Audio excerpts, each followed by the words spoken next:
ndaxte bi dañ ko def noflaay ak buy bi dañ ko def pëndëx buy bi ñu paree ñu defar ko ak suukar mais suukar bi dañ koy yamale moom la ñu kii ko mu nekk farine enrichie bu ñu jógee foofu moringa bi moom wax naa ko jus de moringa bi lañ defar farine enrichie ak macédoine bi moom la ñu def ci 3 jours yi.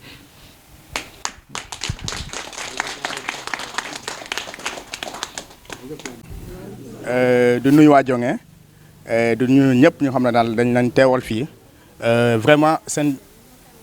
nekkaay bi dafa ma neex trop tatu leen seen bopp c'est ça bu ñu defee liggéey bi pare war nañ am contentement ba bu baax a baax boo xam ne daal gis nañ ay produits léegi juste lu femme bi jógee ni Mati madame Wane vraiment lii évaluation la ne woon avec 3FPT juste pour mu nekk évaluation peut-être lii ñun dañ siy ubbi ci waxtaan bi mais après nañ def présentation bi kii Ousseynou Diouf dugg ci bu baax a baax daanaka lii war nañu rafetlu bu baax a baax ci famille la ñuy def parce que tey yéen jàppale suñu jabar yi yéen jàppale suñu yaay yi yoon jàppale nag parce que tey soo xoolee fu nekk jigéen ñi rek ñee tey gis ñu taxawaalu ci mbedd yi pour lan la pour ñu kër ci ñuy kër yi vraiment sant yàlla suñu amee lu mel nii war nañu gën a renouveler effort jàppale jigéen ñi du bañ leen taxawaalu ci yenn yi parce que ay cotisation lii mooy cotisation dafa ay produits jaayaat ko vraiment maa ngi leen di ñaanal bu baax a baax ngeen jubboo ngi doon benn ngeen mun a def lu mel nii bu leen toog ci ay cotisation fii ngay cotiser defar jaay am xaalis vraiment maa leen di remercier bu baax a baax lu ma gis fii di gis Ousseynou ba ñu bëri parce que wax bi day bëri bëgg ñu daal vite fait ñu mun a dem di jox Ousseynou mu def présentation bu baax a baax pour ñu mun a dégg ci liggéey bi Ousseynou Diouf. maa ngi nuyu ñëpp kenn ku ci nekk turam ak santam maa ngi tudd Ousseynou Diouf dëkk Bignona dëkk Mangiline dëkk Santékène bokk ci groupement GIE Jonge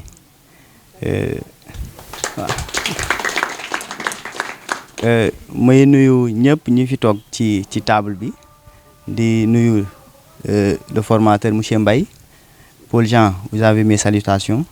di nuyu le président de la zone 2A Pape Samba moo leen indil Casa Bignona TV pour mu couvrir leen seen événement bi di nuyu aussi le président Famara Sagna di nuyu également Fanta Diédhiou de la DER monsieur Danso moom j'espère que ñëpp xam nañ ko voilà ak madame Sarr également madame Sarr ñoo ngi lay nuyu di nuyu surtout monsieur Famara Diatta ki waral formation bi nii mu représenté 3FPT au niveau de Bignona donc gis ngeen ko formation bi 3 jours la woon ngeen bénéficier ko en technique d'emballage donc 25 femmes du GIE Jonge ont bénéficié de la formation en technique d'emballage donc tey mooy cérémonie de clôture bi donc dañuy respecter protocole bi monsieur Keta nee na dinañ jox benn jigéen ci groupement bi Mati madame Wane mu wax ci tour groupement bi su fa jógee président Famara Sagna dina jël kaddu su daanelee ñu jox président de la zone 2A monsieur Pape Samba Diop on donnera également la parole à Paul Jean puisque c'est son domaine aussi c'est un industriel Paul Jean après Paul Jean le formateur également prendra la parole ainsi que l'ADER à travers Fanta Diédhiou qui va représenter n'est-ce pas l'ensemble des membres de l'ADER ñi daaneel ko ci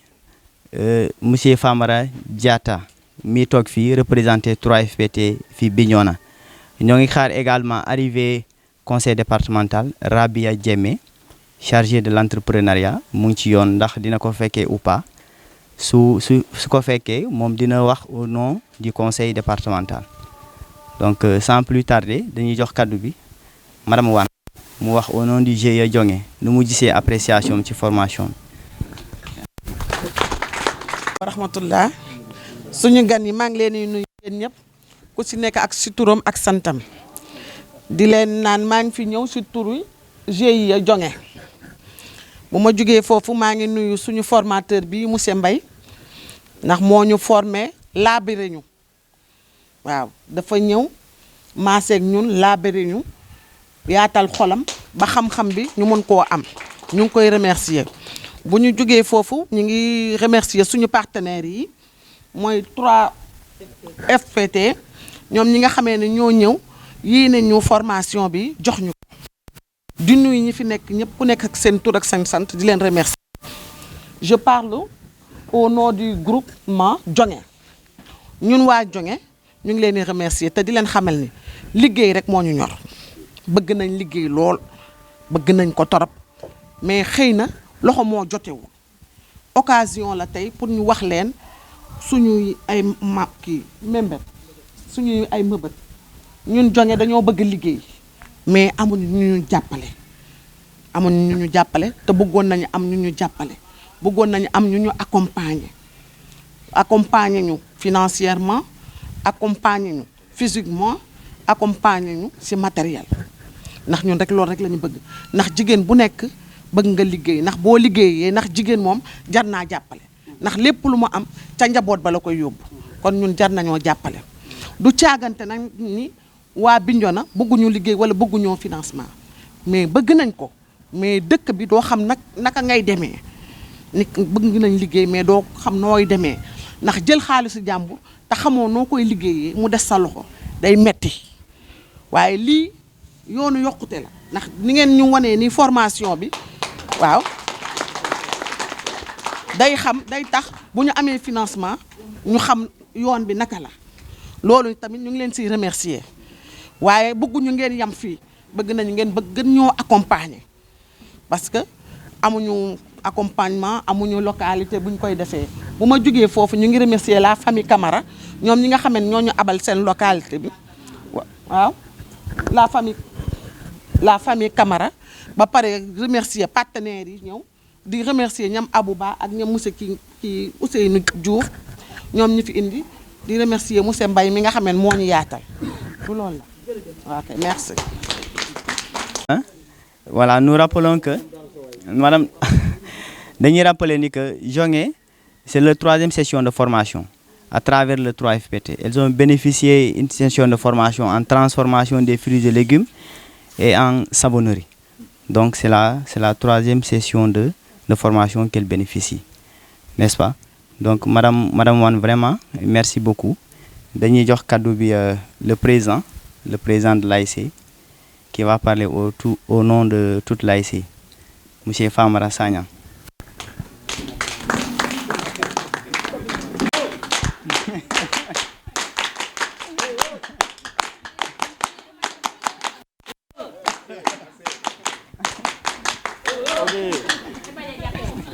Asalaamaaleykum maa ngi nuyu ñëpp di nuyu monsieur Mbaye di nuyu monsieur Jean-Paul Jean sama xarit la voilà sama xarit la franco-belge la moom daa ci yi lay yëngu xam naa après naa si développé ci kanam. maa ngi nuyu Pape Samba président zone 2B zone 2A. du nuyu sama tooma bi Fata Diatta du nuyu Delphine du nuyu sama oncle bi Danso du nuyu Fanta moom voilà moom ci kër gi la bokk quoi waa ci ASC bi la bokk voilà ci ASC bi la bokk kon Saint-Étienne nga bokk kon da nga ñibbi si Saint-Étienne en tant que Saint-Étienne relais te incha allah on va travailler ensemble voilà c'est tout juste pour remercier 3FPT parce que kontaan trop parce que ça fait plaisir parce que dans l'entente Saint-Étienne relais regorge de beaucoup de talent surtout dans les ay jigéen ñoo xam ne ñu ngi fii bon la plupart ne ku ñu def dara mais le fait que de les accompagner de les former loolu day tax suba ñu survenir à leurs besoins ñu band dem di ñaan wala di ñaanantu vous comprenez donc on vous remercie pour ça aussi donc puisque dañuy ñaan formation bi mu continuer bu amee yeneen jaar formation Pedretti Abouba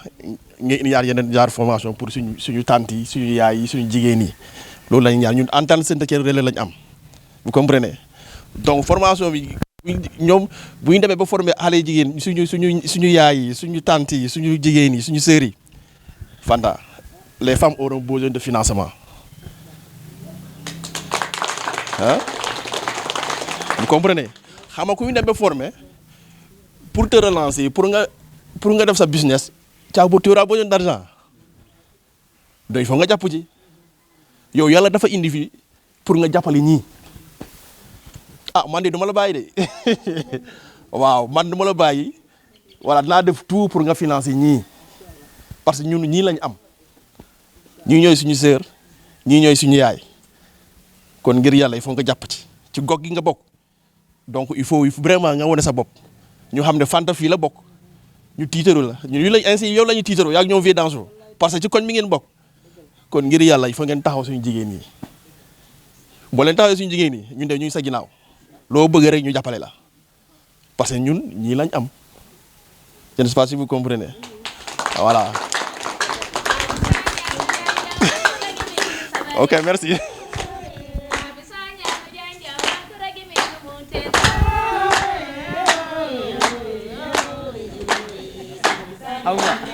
Assez comme ça.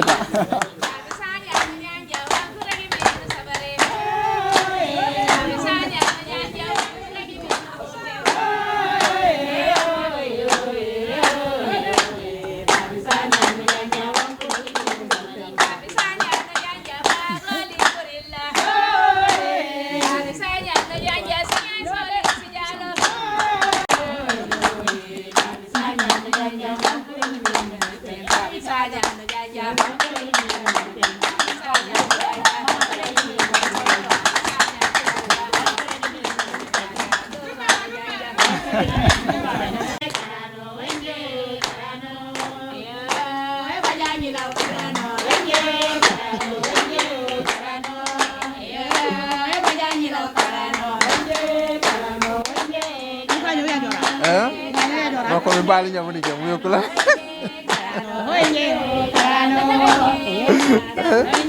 ay ñu ma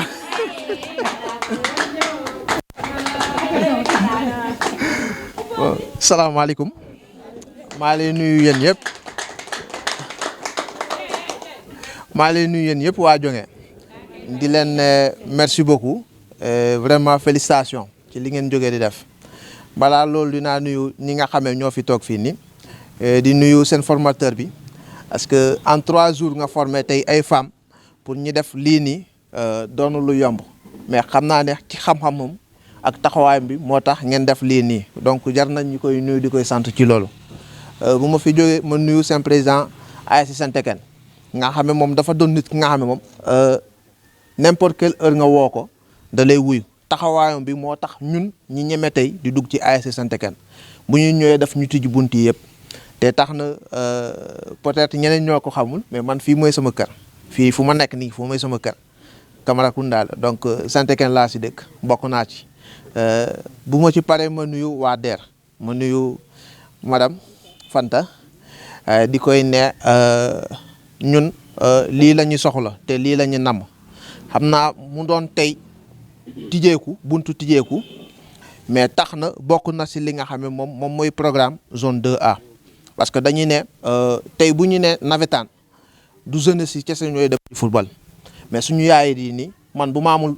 passe bu may demee léeg-léeg ñoom dañuy contribuer ci loolu tax na léeg-léeg joueurs yi tamit bu ñu demee football ñoom dañ fiy toog di jaaxale wala di ci bokk ci contribuer ci ASC bi donc lii bu ñu ko amee ñun zone bi dañ koy rafetu di ci contenté parce que bu ñu ñëwee dañoo taxaw ne il faut que ñu bañ yem ci navétane kese parce que ñun lu ñu gis ci navétane yi mooy jeunesse bi dañuy toog ba pendant vacances yi jot ñu dem football ñëwaat donc ci bu ñu jógee ci loolu il faut que ñi mun a jàppale suñu xarit yi ñu fi nekk ci coin ñi nga xam ne moom defuñ ci dara mais aussi ñu jàppale aussi suñu yaay booy ñi nga xam ne moom ñoom ñuy si gox yi tamit di ci def ay yeneen activités yu sew yi donc lii bu ñu ko amee ñun dañ ci rafetu looloo tax ñu woo Bignona TV mu ñëw pour mu mun a harmoniser ko tax mu am visibilité pour ñu bëri xam ni que yéen partenaires yi yéenay def ci liggéey lu rëy ci suuf nga xam ne moom ñu bëri dañ xamuñu ko te dañuy taxaw di leen wax ci loolu mais pour ñu mun a découvrir xam liggéey bu ngeen ci def bu boobaa ñi nekk si yeneen ASC dinañ ci gisee ko bëgg a def ko tamit aussi mais aussi ñu nuyuwaale en même temps partenaire bi 3FPT nga xam ne moom tamit aussi taxaw na ci donc man di nekk jeune mun naa ne liggéey naa lu yàgg ak ñoom waaw liggéey naa ak 3FPT depuis bu ñu installé à Ziguinchor la mais boobu dama nekkoon ci beneen unité GIE Kasawut bu Ndaasu Camara foofu laa nekkoon moom maa doon liggéey ak moom comme xam naa seen taxawaay bi ci loolu donc tey man en tant que président de zone bu ma ñëwee ba fii ma fekk lii ak lu mu doon nga xam ne moom man sama programme bi lii bokk na ci man damay contenté ci loolu donc dama leen woo di leen ne bu soobee yàlla bu ñu jógee fii suba grand Danso moom wax naa ko ci loolu nee naa ko maay ñëw dinaa fi ñëw seen bureau ñi gën a waxtaan ci loolu xool ci ban possibilité la ñu war a def pour ñu mun a accompagner suñu yaay booy mais aussi pour ñu mun a accompagner ñun suñu frères yi ñi nga xam ne moom ñuy fi ñu bëri si Jakarta la ñuy dawale te amuñu formation professionnelle te ku ci waxul loolu te xam nañu bu baax fu ñu état bi di bëgg a dem ci Sénégal donc jeune bu nga xam ne moom muy en retard amu formation professionnelle suba dañuy wax emploi du mun a ci dugg parce que amu benn diplôme amu benn métier bu mu yor peut-être dem na université jàng na ba mu am licence bi mais il n'a pas formation professionnelle amu benn diplôme formation professionnelle donc ñaari partenaires yi ci toog man ngeen xam ni man maay seen tànk dinaa fi ñëw suba dinaa ñëw te fekk leen pour xool ban moyen laa si mun a mettre ñu mun a accompagner famille yi nii yëpp mais aussi ñu mun a accompagner ñun suñu frères yi nga xam ne ak suñu sœurs yi nga xam ne moom ñuy toog si kër gi parce que aussi il faut ñoom ñu bokk si ñu mun a si jàpp mais plus aussi famille mu bañ a doon lii def nañu ko 3 jours ba pare ngeen ci yem bu leen def ni que lii def ngeen ko 3 jours ba pare ngeen ñibbi toog kër ga di ci yem mais jëm regrouper leen seen bopp ngeen xool yan ngeen mun a def ci pour partenaire bi gën a sawar di leen accompagner ñun lu ci mënta am dinañu liggéey ak président bi mun a xool yan disposition la ñu mën a mettre en place parce que ñun mun na ne amuñu xaalis mais lu ñu am mooy dem si ginnaaw partenaires yi di dakkante ak ñoom ne leen def leen lii def leen lii def leen lii lu ñu mën a bind li nga xam ne yàlla jox nañu ko ñu mën a ko bind ñu bind ko jubal ko si partenaire ne leen def leen lii tel ASC def leen lii ñii si def lii ba pare mais yéen tamit aussi il faut que ngeen continuer di góorgóorlu di ci defee lii bu boobaa suñu xarit yi nekk si kër yi ñoom ñu mën a am décomplexé di ci ñëw parce que lii tey li ngeen def xam ngeen bu ñu demee si benn jamono lii doo ko marché bi day raar kon ku def conservation mu teg ko ci këram mun na ko utiliser à tout moment jus moringa bu ngeen defar nii ñu bëri dañ koy wër man barki démb am na ku ma woo di may ne daa solo jus moringa wër naa ci unité transformation yi fi nekk amuñu donc boo leen ko defee dafa doon jus bu baax la bu nga xam ne moom ñu bëri commencé nañ découvrir ko xam nañu bu baax baaxaayam bi fu mu toll donc boo leen koy defaree nii continuer leen boo leen ko defee ba pare fekk leen président pa bi jox leen ko 5 bouteilles ne ko président bi yaa ko moom da nga koy jënd jox nañu la ko koor gaa yi nii dugg si waaw incha allah du manqué incha allah du manqué waaw petit yaa ngi nii toog Ousseynou muy nii toog jabaram balaa mu dem di defar jus ngeen defar jus ne ko petit 5 bouteilles yi yaa ko moom ci koor gi abu 5 bouteilles yaa ko moom ci koor gi boo leen ko defee ci koñ bi yëpp dina doon ñu bëri dinañ ci jënd te di ngeen ci mun a tax continuer di avancer du bañ a doon produit nga xam ne da ngeen ko defar ba pare ngeen ci toogaat moo tax maa leen ñaax ngeen góorgóor ci ngeen gën a continuer mu bañ a doon ñëw ngeen ñu def leen formation 3 jours ba pare ngeen jël xam-xam boobu dem toogu ci loolu ñaan naa leen ko waaw kon di leen féliciter di leen ne vraiment bon courage et bonne continuation et merci beaucoup à tout le monde allez merci.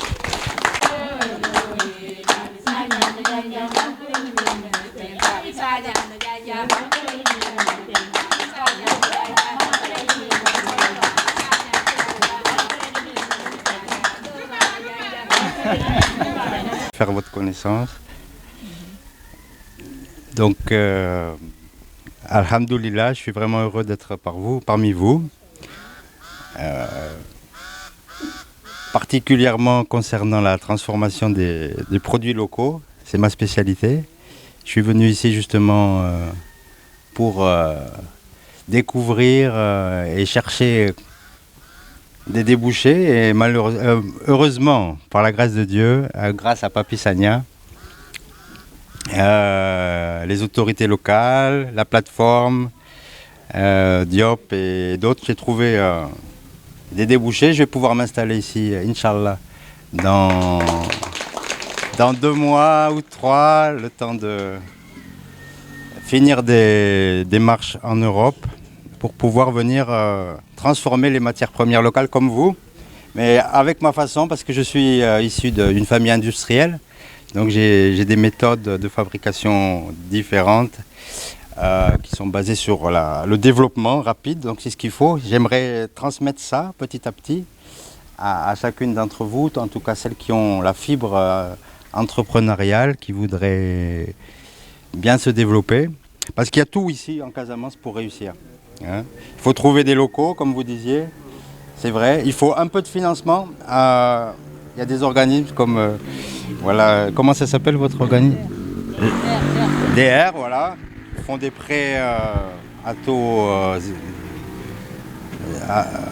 voilà. Et pour vous donner un coup de pouce. Mais après, comme soulignait Pape Samba, il faut la partie commerciale. La partie commerciale, c'est très important. Déjà à travers votre propre réseau personnel, mais il faut étudier ça aussi. Il faut faire des formations au niveau de la promotion, des méthodes commerciales pour pouvoir mettre en valeur vos produits et aller de l'avant, faire des démarches, prospecter, bousculer un peu, parce que c'est ça qui tire les choses en avant. C'est facile de produire, mais après vendre, il faut qu'il y ait vraiment des carnets de commandes remplis pour pouvoir développer l'affaire. En tout cas, à travers l'unité que je vais mettre en place, moi je suis ouvert pour pouvoir accompagner et former et même après embaucher les candidates qui pourront venir chez vous, de chez vous. Hein, bon, j'aurai des méthodes un peu différentes des vôtres. Moi, ce sera un peu plus rigoureux, mais bon, chacun verra. Hein. Je sais que le but de chacune, souvent, bon, c'est de créer sa propre entreprise. Hein, mais des fois aussi, il faut passer par des étapes plus difficiles où on apprend. Mais moi, ça ne me dérange pas de partager et qu'après, il y ait d'autres qui viennent et que vous alliez de l'avant dans votre aventure. Chacun a son destin. Et je considère que moi, je suis là pour partager. Ça ne me dérange pas du tout. Au contraire, c'est un bonheur. Je ne crains pas la concurrence, quoi. Parce que chacun le fait à son niveau et chacun a sa chance. Donc voilà, en tout cas, je vois que vous avez conditionné ça très bien, c'est joli l'apparence. Je n'ai pas goûté encore, mais bon, j'imagine que c'est bon. Ce sont des produits naturels avec des farines locales. Les ingrédients, je connais bien. Bon, le nebedaï particulièrement, c'est un produit que j'affectionne. J'en ai vendu ici, j'en ai transformé déjà, c'est excellent. La farine de baobab et tout ce qui est baobab aussi, ça c'est extraordinaire. Et il y a tellement de choses, de ressources ici, avec les mangues, les noix de cajou, l'arachide, et tellement de choses qu'il y a de quoi faire. Moi, je vais développer d'autres produits que vous verrez, que vous n'avez pas l'habitude de voir, qui sont plus réfléchis, où je fais des mélanges pour développer, même au niveau des structures. Je vais utiliser des plus grosses machines, des mixeurs plus importants, plus rapides pour affiner les choses. Je vais faire des sirops, je vais faire des concentrés, je vais faire des choses un peu plus élaborées, mais tout ça pour faire des recettes quand même intéressantes. Des nouvelles choses qui vont susciter des inspirations. Et vous verrez que ça pourra vous donner des idées. Voilà, par exemple, avec les arachides ou les noix de cajou, rien qu'avec un mixeur et de l'eau, on peut faire des laits végétaux. Et à partir de ces laits végétaux, on peut faire tout ce qui va derrière, comme les laits animaux, c'est-à-dire des yaourts ou des fromages ou des beurres. Bon. Et je ne m'arrête pas à tout ce qui est alimentaire, c'est-à-dire tout ce qui est cosmétique, tout ce qui est savon, tout ce qui est même des produits de beauté, vous ne pouvez pas imaginer. Et on peut faire des fards de paupières, on peut faire du mascara, on peut faire du rouge à lèvres avec les produits locaux. C'est juste des recettes sans produits chimiques, 100% naturels, ou avec des machines, un panel de machines, 5 ou 6 machines, des torréfacteurs, des mixeurs, des mélangeurs, des extracteurs, des cuiseurs, des séchoirs, des choses comme ça simples qu'on peut fabriquer ici localement sans avoir à importer. On peut faire des productions qui se tiennent avec des bons rendements et plus de bénéfices. L'emballage est très important. Bon, moi, je suis issu d'une famille où on fabriquait le papier. Ce papier-là, on le fabriquait à base de papier recyclé. Hein. Bon, mais on peut fabriquer du papier comme ça, même avec des feuilles ou des pailles, ou tout ce qui est végétal. Donc ça, c'est d'autres choses que j'aimerais développer. Il y a les bioplastiques. Les bioplastiques aussi, au lieu de faire du plastique à base d'hydrocarbures, bon, on peut faire du bioplastique avec des produits 100% naturels. Le verre, c'est pareil. On peut fabriquer son verre avec du sable, du calcaire, différents composants et couler et faire du verre artisanal. Le métal, c'est pareil, recycler, recouler. On ne doit pas être bloqué par le fait de devoir acheter des produits qui sont loin. Bon, ça, c'est dans un second terme. Hein. C'est à moyen terme. Voilà, il y a des choses comme ça où il y a beaucoup de possibilités pour le développement qui peut créer des secteurs, des industries, qui pourra bénéficier à beaucoup de GIE qui auront déjà commencé, comme vous, des formations et qui pourront avoir des idées et plus de perspectives pour vendre en Casamance, mais aussi, pourquoi pas à Dakar, dans d'autres villes, dans la sous-région, et puis l'exportation. Voilà, moi je vais exporter, donc s'il y a des femmes, des GIE ou des initiatives où il y a des produits qui tiennent la route, je pourrais aussi peut-être les aider à exporter, pourquoi pas, leurs produits. Donc il y a beaucoup de choses à faire en tout cas, moi je suis là pour ça. Ça fait 27 ans que je viens avec le Sénégal, que je suis au Sénégal, j'aime l'Afrique, j'aime la Casamance, vraiment c'est mon terrain de prédilection ici, j'ai trouvé quelque chose qui me convient parfaitement. Et je compte m'installer et développer des choses, faire profiter mon savoir-faire et mon expérience pour faire bénéficier en tout cas toutes les initiatives, que ce soit les femmes ou les jeunes ou les hommes ou n'importe qui, pour pouvoir aller de l'avant dans pas mal de secteurs économiques. Voilà, donc je vous encourage vraiment à persévérer là-dedans parce qu'il y a beaucoup de choses, il y a plus que vous croyez, il y a beaucoup plus de choses. Et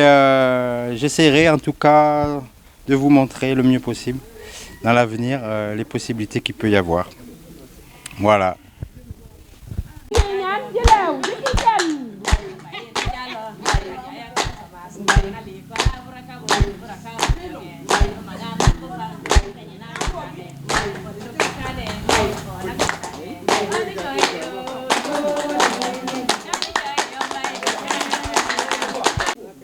maa ngi leen di remercier bu baax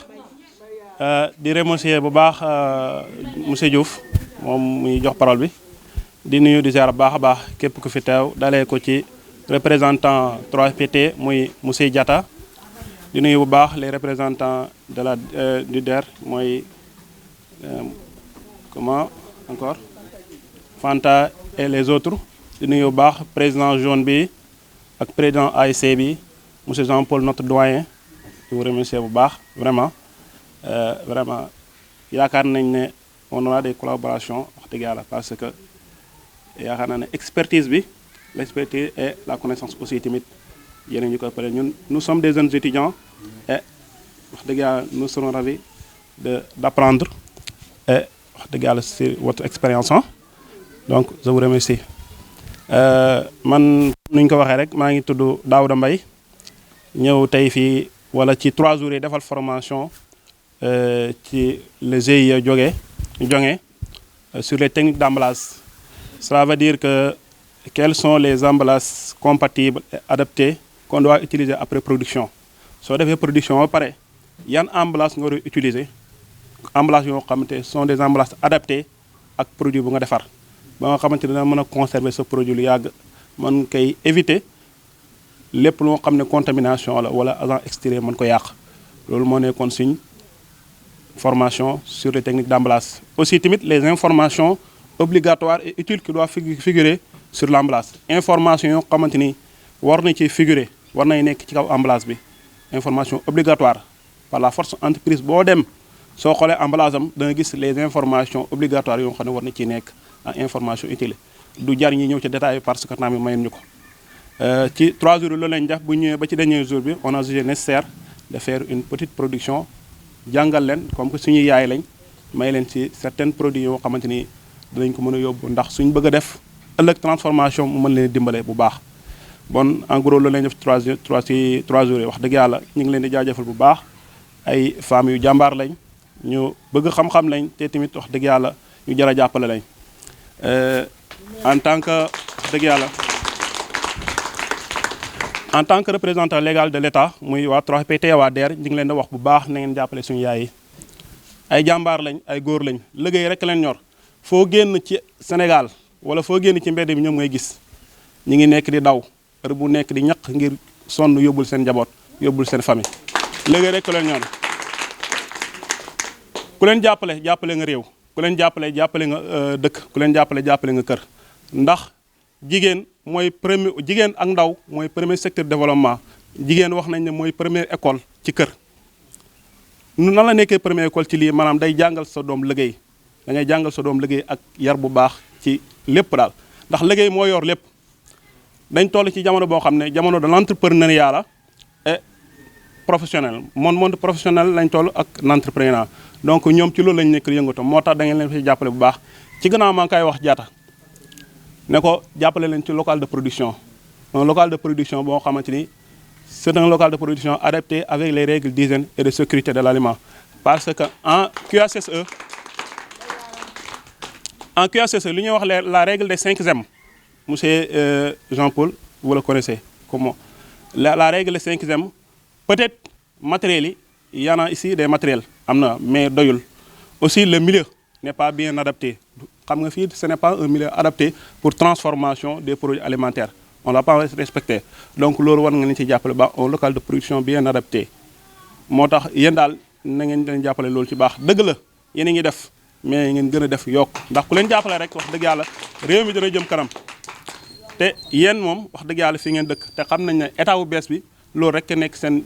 yéene loolu rek nekk seen mission maanaam réew mi jëm ñu am développement te développement mi ngi dalee fii bon ñu ngi leen di remercier pour bañ a monopoliser parole bi vraiment ñu ngi leen di jaajëfal ma fàtte woon naa maa ngi remercier bu baax monsieur Niass moo xam ne moo ñu envoyé fii muy suñu école centre de formation sectorielle pour la formation professionnelle au métier des industries agroalimentaires moo xam ne moo ñu envoyé fii en collaboration avec 3PT ñu ngi koy nuyu en l'occurrence di leen jaajëfal bu baax di wax ne que la fête soit belle je vous remercie merci beaucoup. merci beaucoup. man yaakaar naa ni ñu ma fi xamul bariwul parce que tey maa ngi sama kër donc kontaan naa trop tey bu ngeen ma wooyee fii dama war a ñëw su ma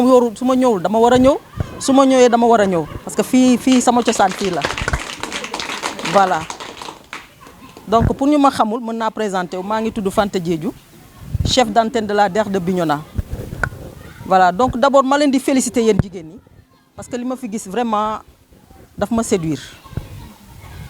dans la mesure que tey boo xoolee nit ñi ñu ngi encourager les gens à produire à consommer ce qu'ils produisent maanaam ñu ngi bëgg tey nit ñi arrêter di consommer li nga xamante ne xamoo fu mu jógee yenn anam lañ ko defaree boo ko lekkee mën na am mu indil le problème santé donc tey su ma gisee tey ay jeunes ay femmes yu nga xamante ne man fa laa dëkk ñuy produire ay produits nga xamante ne da lay leer ni anam yu ñu ko produire dafa dal xel boo ko consommer aussi amul benn risque ci côté santé vraiment maa ngi leen di féliciter di leen encourager waaye di féliciter seen formateur bi d'avoir partagé sa connaissance parce que yombul nga yor xam-xam ba pare xam noo koy transmettre du lu yomb moo tax maa ngi koy féliciter et je tiens aussi à féliciter monsieur Jean parce que vraiment votre intervention a été d'une importance capitale. Parce que tout simplement, vous les avez ouvert la porte pour les montrer que, à part la production qu'ils sont en train de faire, il y a la possibilité aussi de se lancer dans la production des produits cosmétiques. Et cette porte-là, c'est important parce que, étant donné que c'est des femmes, voilà, donc c'est vraiment, je vous remercie dans ce sens. Et je ne vois pas pourquoi ces femmes-là ne peuvent pas réussir. Parce que vous les avez ouvert la porte. Et nous aussi, en tant que les gens de la DER, pour le côté financement, je vais mettre à leur disposition des moyens financiers pour qu'elles puissent réussir le projet. Vraiment. Voilà. Je féliciter également Pape Bissagna. Je féliciter encore, c'est comment encore le nom? Pape Samba. Avec 3FPT Famara Diatta, parce que c'est nos partenaires. Nous sommes beaucoup liggéey. Tay ñom buñu jëlé côté formation, ñun ñu amé côté financement. te tey ku wax financement te de la DER yéen a ko tax a jóg les cibles c'est vous les femmes et les jeunes. Seulement lu ma xaw a kii tuuti marqué tuuti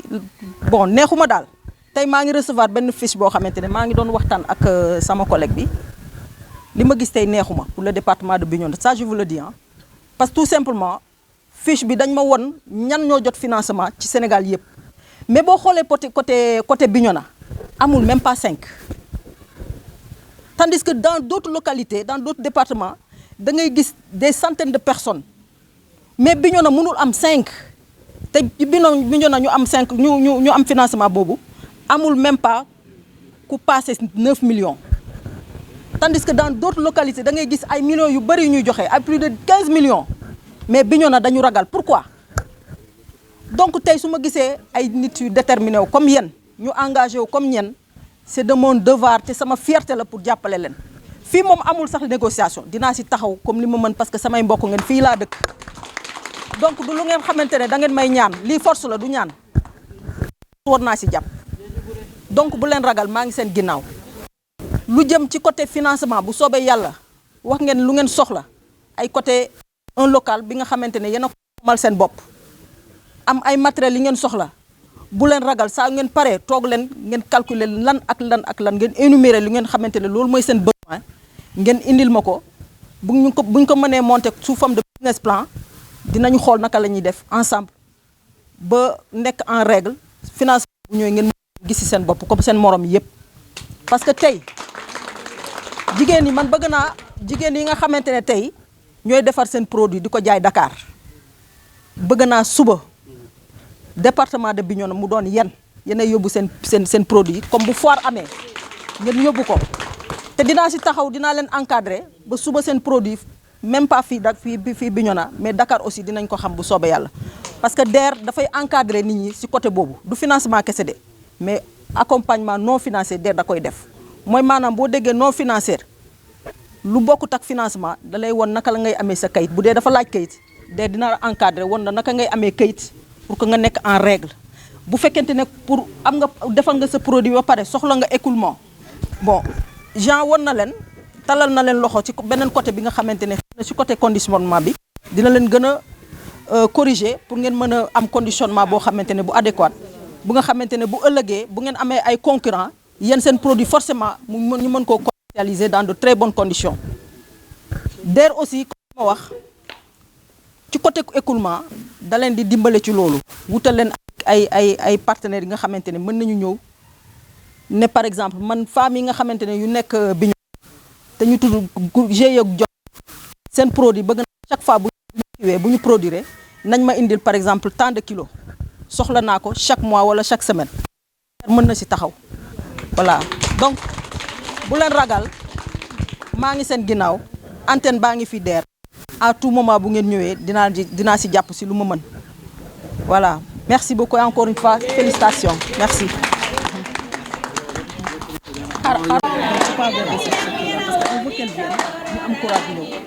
C'est que la plupart des femmes là, elles sont dans le nano. Dans le nano. La plupart. Mais c'est de les accompagner dans le groupement GIE. Il faut les accompagner dans le GIE. Mais moi, tu dis, ils sont dans le GIE quoi. Jisafol Karesom Oumi Wad Madame Kole et tate tanu jito kuli nya jat formation était bleu libabé yari emballage non ma kay sendi emballage yakila no kankani yo no kan ke soumay no produire que soumay jat nomi écoute ende bane formation yi mais dibi bane formation yi on ko be saf enay la comme tate fum ja no ngi la comme tate et on ko be safi no saf kali 3 FBT no saf DER no saf kulino li ka jalami bet ejukoliay no saf tamit enda sa surtout wol ko be safi di après zanori jaune tamit wol ko be safo e ji safo kare som Oumy Wade madame Kole yo tate tanu jito kuli nya jat formation était bleu libabe yari emballage non ma kay sen di emballage yakila no kankan yo no kan ke soumay no produire que soumay jat nomi écoute en ebane formation yo li mais di bi ebane formation yo li on ko be saf en la comme tate fum ja no ngi la comme tate et on ko be safi no saf kali 3 FBT no saf der no saf kulino li ka jalami bet ejukoliye no saf tamit en la sa surtout on ko be safi di après zanori jaune tamit on ko be safo et formation nous tontons yo depuis mardi nous tontons yo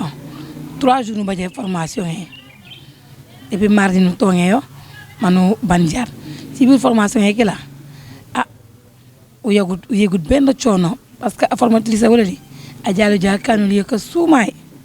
e na kankan anu manje a teñut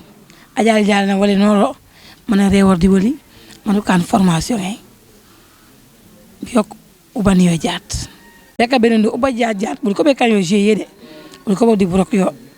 tatu mangilin bul ko ka lancer message parce que jat formation yo wali jat nu juke ku lino li buka ko ku ñoli nu juke juk pon ku jaw di ko yitati ko jaw kanu ci formation wasté su kay di ku leñu nonu juku mi mom noni ah il est temps wali tam kan joge no ma ñebe kala ko bet e kan ende kep ka jone sikuri kep nat kep nonu jaw mi ujuk Ousseynou Diouf di Aboubaketa ononi ah wali de ore no juke no mama wali pop comme mi jejew di ramen ku sekak no mama ma ñi ramen li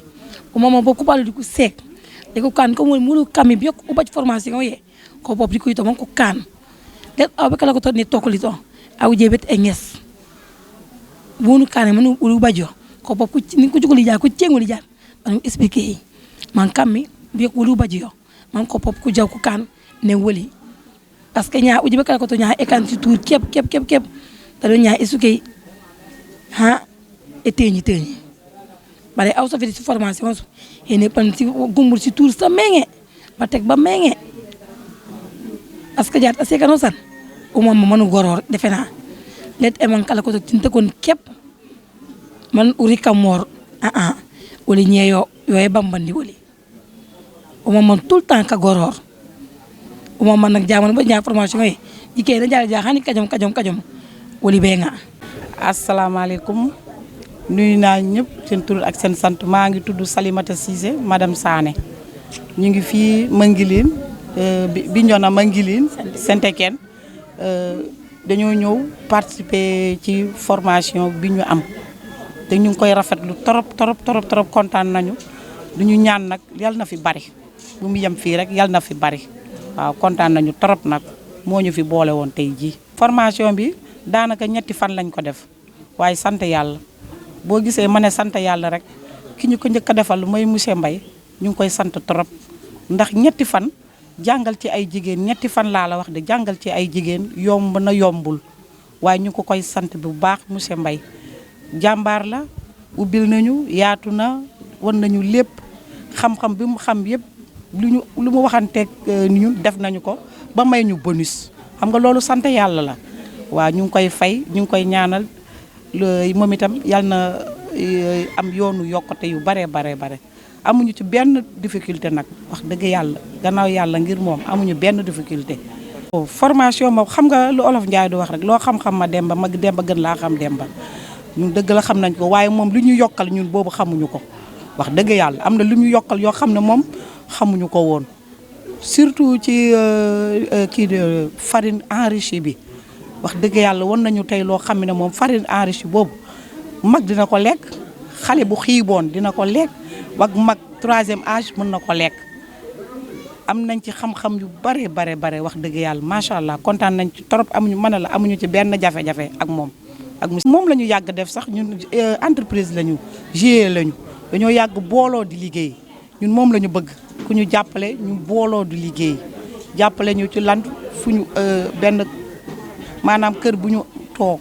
ak ay bagages yi ñuy liggéeyee ak boo déggee da ngay liggéey da ngaa am gannaaw ku ñu jàppale ci loolu yëpp ndax ñu mën a liggéey ñun GIE lañu dañu liggéey benn ñun dañuy booloo lépp liggéey ko def ko ci benn kees waaw. Mon nom Famara Diatta, je suis le représentant du 3FPT au niveau du pôle emploi du département de Bignona. Donc je suis venu pour superviser et assister à la cérémonie de clôture de la formation du GIE Diongué. Donc ce GIE a bénéficié d'une formation en technique d'emballage. Donc c'est une troisième fois que je viens ici. Ce GIE a pu bénéficier d'abord d'une formation en transformation fruits et légumes, une deuxième en saponification et cette formation aujourd'hui en technique d'emballage. Donc je suis très satisfait aujourd'hui, vu que les femmes se sont très motivées, très engagées, et j'ai vu que elles sont très organisées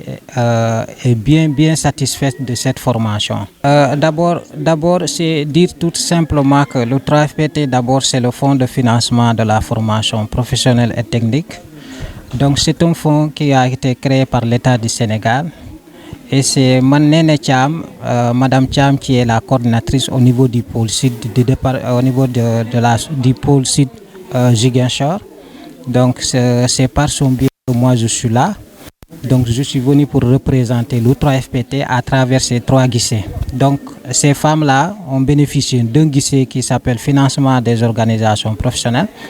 Donc c'est un guichet par lequel le 3FPT finance le personnel des entreprises, les organisations professionnelles, les groupements, les ASC, les GIE. Donc ce GIE a pu bénéficier de cette formation. Donc il y en aura d'autres. Elles ont sollicité d'autres formations telles que teinture, pâtisserie, même en gestion financière. Donc c'est un guichet qui intervient dans tout le département de Bignona, même dans la zone frontière, au niveau de Diabdior, dans les îles Caroles. Donc partout, le 3FPT, à travers ce guichet, accompagne à travers des formations de 5 jours des femmes et des GIE de femmes à travers le département. Le 3FPT ne donne pas que cette formation. J'ai tout simplement parlé d'un seul guichet. Il y en a d'autres guichets. Il y a guichet financement des formations individuelles, il y a des CPS, il y a formation des artisans, il y a formation des tailleurs, il y a les permis de conduire, etc. Donc c'est dit tout simplement que le 3FPT est là pour accompagner les femmes et les jeunes dans le domaine de la formation. Donc il y a des formations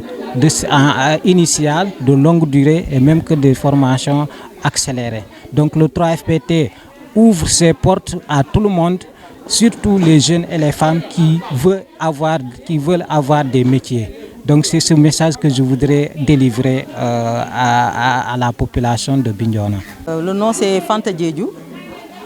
Je suis la chef de l'antenne du département de Bignona. Bon, l'ADER, comme on vous l'a dit, elle est là pour faire de l'entrepreneuriat social. La cible, c'est les femmes et les jeunes. Et quand on dit jeunes, il y a une tranche d'âge à respecter. C'est-à-dire, pour les jeunes garçons, on exige à ce que le jeune soit entre la tranche d'âge de 18 ans jusqu'à 40 ans au maximum. Et pour les femmes, c'est de 18 ans, il n'y a pas de tranche d'âge, il n'y a pas de limite d'âge. Voilà, donc comme je vous l'ai dit, c'est pour l'ADER fait de l'entrepreneuriat social. C'est-à-dire, elle est là pour vous appuyer dans vos projets, à réaliser vos projets. De la manière la plus souple. Parce qu'on a vu qu'il y a énormément de jeunes, ou bien même de promoteurs qui ont des projets, mais qui ont eu du mal à réaliser leurs projets. Parce que tout simplement, les banques qu'ils sollicitent pour avoir des financements, en général, on les impose des conditions qui ne sont pas du tout à leur portée. Bon, en termes de taux d'intérêt, l'ADER a pratiquement mis en place un taux qui est très souple, c'est-à-dire elle applique un taux de 5%. là où dans d'autres banques, ils appliquent les taux par exemple de 12%. Donc vous avez déjà vu la différence. Là où d'autres banques appliquent 12%, la DER applique le taux de 5%. Ça c'est de 1 pour les conditions de souplesse. Et d'autres conditions, dans les banques, on vous exige à mener par exemple des garanties. Contrairement à la DER, il n'y a pas de garantie à donner. Vous venez, ce qu'on vous demande, c'est tout simplement d'amener votre pièce d'identité et vous amenez aussi le registre, le certificat de résidence. Ce sont les deux documents qu'on exige à la DER. Et maintenant, ça dépend sur l'ampleur du projet que vous allez présenter. Si vous avez présenté un projet, par exemple, qui demande un financement, par exemple, de beaucoup plus de 5 millions, qui dépasse les 5 millions, là, on vous exige à ce que vous amenez un document qu'on appelle un business plan, que vous allez présenter à la DER. Ce document-là qui va relater tout le projet que vous avez eu à réaliser. Donc là, il nous le faut pour pouvoir connaître effectivement quels sont vos besoins, là, qu'est-ce que vous voulez faire et tout ça. Bon, ça, ce sont les conditions. Bon, maintenant, on demande à ce que, par exemple, les promoteurs viennent nous visiter dans les antennes. Parce qu'on a mis en place une antenne départementale pour pouvoir faire la gestion de proximité. C'est pour pouvoir échanger avec les promoteurs. Parce que quand vous venez à la DER et que vous êtes en face de nous, là, la communication est beaucoup plus facile. Parce que là, il y aura des questions qu'on va vous poser pour mieux comprendre vos besoins. Et maintenant, dès qu'on comprend le besoin, on saura quel guichet on va vous orienter. Parce que les besoins ne sont pas les mêmes. Pour par exemple une femme qui a besoin, qui vend des arachides, cette femme-là, dès que vous lui donnez 50 000, ça lui suffit. Contrairement à quelqu'un, par exemple, que son projet, par exemple, demande 10 millions, ce n'est pas pareil. Donc c'est en fonction des besoins du projet qu'on va vous orienter. Quel guichet il faut qui peut répondre à vos besoins. Bon, en quelque sorte, c'est ça. Donc, à la Médina rue 4, je pense que c'est bien. Si vous allez vers Ziguinchor, si vous dépassez le camp militaire, il y a là où on fait le pesage des camions. Dès que vous êtes passé là-bas, vous allez apercevoir le tableau de la DER. Voilà, c'est là-bas notre lieu. Voilà. Bon, salam alaikum. Je suis nuyu ñëpp ku nekk turam ak santam. maa ngi tudd Pape Samba Diop, président zone 2A de l'ODCAV de Bignona. Tey ñuy nii au nom de l'ODCAV, au nom de la zone 2A, ñëw teew formation bu nga xam ne moom GIE bu tudd Jonge bu dëkk ci ASC Santé Kenelele ñoom ñoo ci jot am formation boobu accompagné par la 3FPT ak DER. Donc mu doon li nga xam ne moom contenté bokk si ñun la parce que tey daanaka bokk na si li nga xam ne moom bokk na si programmation si programme zone 2A tey gis ASC bi nga xam ne moom mu tudd Entente Santé Kenelele nga xam ne bokk na ci ASC yi référence ci zone bi def jéego bi dajale jigéen yi ñi nga xam ne moom yóbbu leen ci formation accompagner leen ñu yóbbu leen ci formation yi ni dafa doon li nga xam ne moom lu kontaante bu baax si ñun la ñu koy rafetul ci loolu di ñaax ASC yëpp ñi nga xam ne moom ñooy fii si zone bi pour ñu mun a tirer exemple boobu noonu à partir de l'ASC Santé Ken pour ñu mun a multiplier ko au niveau de leurs ASC parce que loolooy suñu taxawaay te looloo yàgg doon suñu taxawaay mu bañ a doon zone daf ci yem ci football kese ñi nawet bu jotee ñu fu joué ba pare tasaaro mais mu continuer di def yeneen action di accompagner tamit ASC yi nga xam ne moom ñoom ñooy porteurs yi yooyu noonu. Ok, merci. Man maay Pabi Sagna, président Entente Santé Kenelele. Tout d'abord maay remercier 3FPT ak la DER ñoo xam ne ñoo tax ñu bénéficier ci formation bi. En même temps maay remercier Ousseynou Diouf ci bureau Entente Santé Kenelele bokk ak Mama Abouba. Ousseynou Diouf il est chargé de la formation. Donc c'est à travers ñu moo tax ñu am les femmes de Jonge ñoo xam ne c'est des membres entiers de l'Entente Santé Kenelele ñu pour a bénéficier ci formation bi. Donc la formation est venue à son heure parce que ñun voilà c'est des femmes yoo xam ne elles sont engagées, organisées, bien déterminées. ñoom daal lii rek lañ doon xaar pour mun a vraiment participer au développement de leur quartier parce que ñoom ci transformation bi si la ñuy yëngu donc si nit ki ci mu yëngu ci lañ ko mën a jàppale moo tax voilà je remercie vraiment encore Ousseynou Diouf et Abouba voilà les gens yoo xam ne ak madame Badji voilà elle en fait partie aussi ñoo xam ne ils ont vraiment tout fait pour que Diongué les GIE Diongué ñu mën a bénéficier wu ci vraiment formation bi moo tax dama leen di ñaax tamit bu ñu gisee yeneen formation voilà ñu mën ko indi dans le quartier voilà Ousseynou Diouf vraiment je te remercie je t'encourage sur cette lancée defal tout pour que voilà l'entente synthétique à travers Diongué mais tamit pourquoi pas les jeunes filles de l'entente synthétique tamit ñu mën a am ay formation vous comprenez voilà donc là balay dans ton camp donc defal tout nag entente synthétique tout chaque fois chaque mois bu ñu mën a am chaque 3 mois chaque 6 mois formation on est prenable ok merci.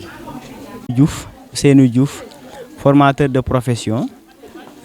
mais aussi chargé de la formation au sein de l'ASC Entente Santé Kenderele